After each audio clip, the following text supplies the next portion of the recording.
electronic brain UNIVAC is predicting major victory for President Eisenhower. I pledge allegiance. I pledge allegiance to the flag of the United States of America. Now I am become death. Of landing a man on the moon.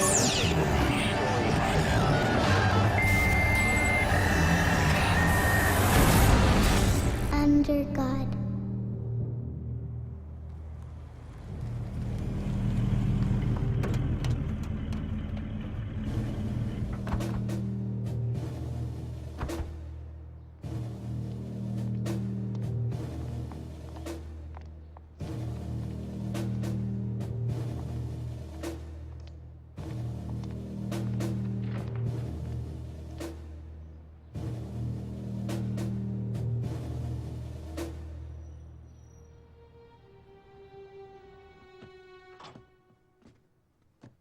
Professor? Sir, is the information requested? Great, fantastic. And Professor Lichter's all ready for us? That's right. The Russians are planning another test? Yes, Mr. President. And we do have reason to believe they'll be testing a true H-bomb within the next year. A real hydrogen bomb? Yes, sir. Thermonuclear. And our sources believe they are close to developing a missile which could deliver a payload on American soil. ICBM, Intercontinental Ballistic Missile. I know what an ICBM is, Johnson. Thank you. All right. Let's amplify the talks with Khrushchev then. Sir, this goes back to our discussion yesterday of the importance of committing more financial resources for the Defense Department. We cannot afford to fall behind in this technology, sir. This technology may well be our undoing, gentlemen. We're in a race here to annihilate ourselves. Where is all this headed? I can tell you right now, I don't like it. I don't like it.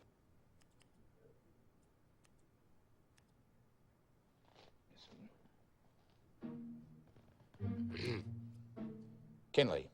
Sir. Tell me about this electronic brain. Well, sir, its name is UNIVAC, and it's a supercomputer. UNIVAC? Yes, sir. Sounds like something Mamie would clean the bathroom with. Well, yes, sir. Yes, it has a funny name, but it's so much more than that. The computer is considered to be the future of all military operations and national defense.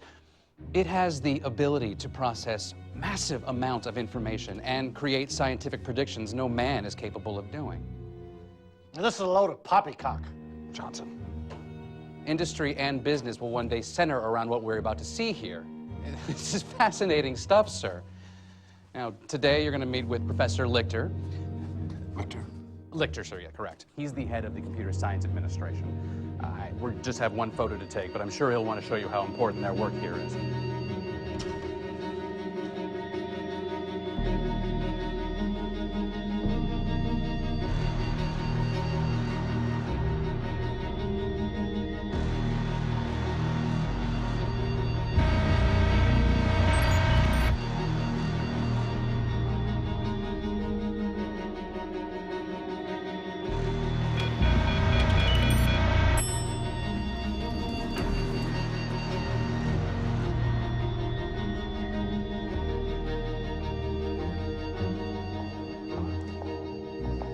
This is Professor Lichter here, sir.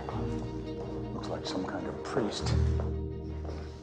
Professor Lichter, may I introduce the President of the United States? Professor. Good afternoon, Mr. President. Welcome to the Computer Science Administration. We're all very proud to have you come down and meet UNIVAC. Well, it's my first time here, you know. Wanted to come down and see what our greatest minds have come up with next. Thank you, sir. Love this marble. It's beautiful. Yes, yes, thank you, Mr. President. Shall we go into the main room where UNIVAC lives? Lives? You talk like this thing is a person, Professor.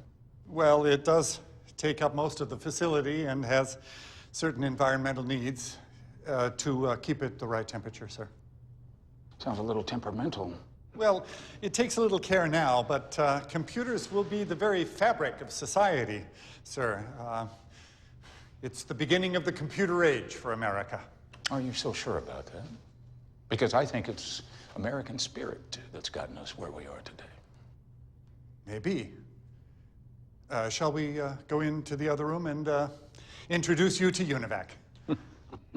Lead the way, Lick. To your point, sir, UNIVAC... All right, gentlemen, look here. UNIVAC did predict your victory over Adlai Stevenson. I know this, but the computer didn't win the election for me. That was votes. Votes by citizens, real Americans. Unfortunately, that prediction was suppressed due to fear of unknown public reaction. That was to keep people from going hysterical. They didn't want another War of the Worlds case. Or to influence the election. Well, the public may be fragile, but computers will only make their life better, not worse. The public doesn't trust technology moving so fast, Professor. I understand that. But you can trust a computer. Gentlemen, let me introduce UNIVAC. It's capable of 2,000 calculations a second. First of its kind.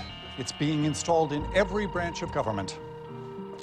And soon it will be in every home in America, like radio or television.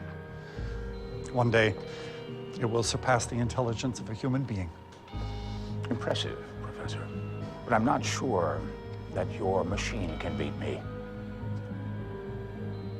Well, let's put that theory to a test.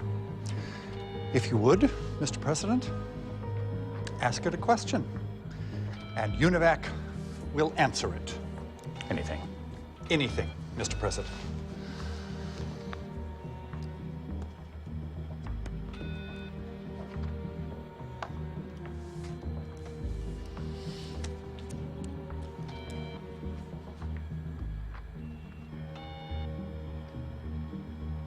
Is there a God?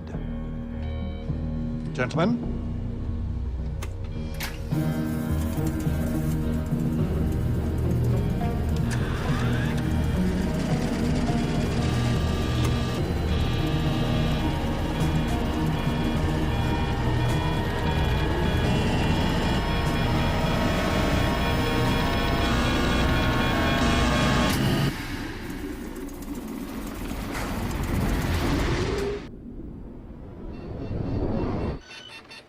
Well, what is it, man?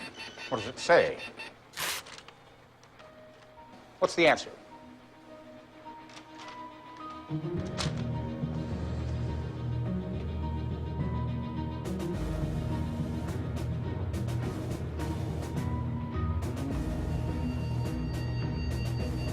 We're finished here, gentlemen.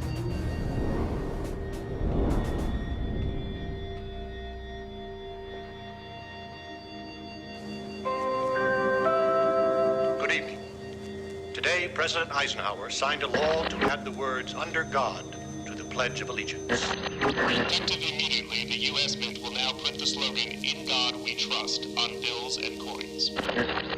Despite opposition from those who support the separation of church and state, the words "under God" will now be recited in the Pledge of Allegiance by all U.S. school children. These words, "under God," will remind Americans that despite our great physical strength, we must remain humble.